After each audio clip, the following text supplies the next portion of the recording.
Donc, on obtient un objet dynamique. Une fois que vous avez validé.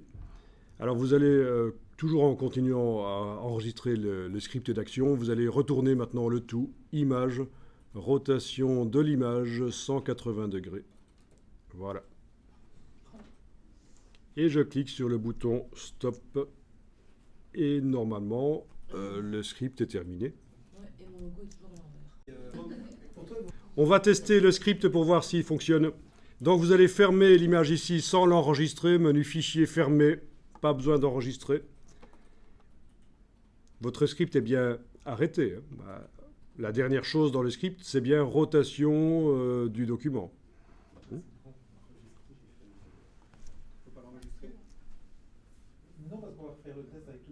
Non, il ne faut pas l'enregistrer. Ça a mis au point, ça a servi à mettre au point le script, mais on va maintenant demander à Photoshop de...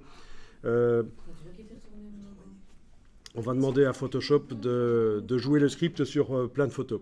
Alors, à ce stade-ci, si Photoshop plante, tout est perdu.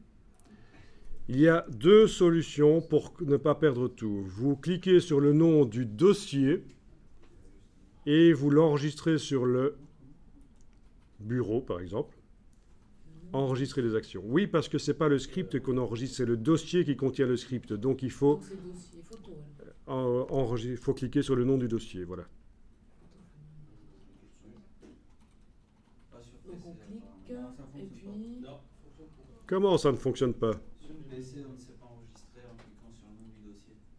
On un clic droit ou peu importe. Non, il faut d'abord cliquer sur le nom du dossier, puis vous allez dans le menu, enregistrer les actions. Mais si vous cliquez sur le nom du script, ça ne marche pas. Il n'y a pas enregistré les actions. C'est pour ça que je vous dis, c'est bien sur le nom du dossier qu'on clique. Autoriser l'enregistrement d'outils, c'est ça? Voilà. Et on enregistre sur le bureau, par exemple. Voilà. Donc là, si Photoshop plante maintenant, on n'a pas perdu notre script, il est dedans. L'autre solution pour ne pas perdre le script, c'est de quitter Photoshop et le relancer tout de suite après. Le fait d'avoir quitté Photoshop a inscrit le script sur le disque dur. Si Photoshop plante, le script ne disparaîtra pas de la palette. Voilà. Mais... Et une fois qu'elle est enregistrée... Donc en fait, le script reste là. Le fichier qu'on vient d'enregistrer sur disque dur, c'est juste un backup, une sécurité. Si je veux aussi le transférer vers un autre ordinateur, le fichier ATN qui a été créé me servira pour ça. Et un script qui a été conçu avec... Donc un script conçu sur CC fonctionnera sur C6 s'il n'utilise pas de fonction nouvelle. Sinon, l'autre question, le script est compatible Mac-PC. Un script fait dans la version Mac fonctionnera dans la version PC et inversement. Par contre, il y a un truc qui fait bugger tout, c'est la langue. Un script conçu dans une version française de Photoshop ne fonctionnera pas dans la version anglaise, puisque ça fait appel à des items de menu qui n'existent pas. C'est pour ça que souvent, quand on télécharge un script du web, il ne fonctionne pas dans la version française. Il faut faire passer son Photoshop en anglais.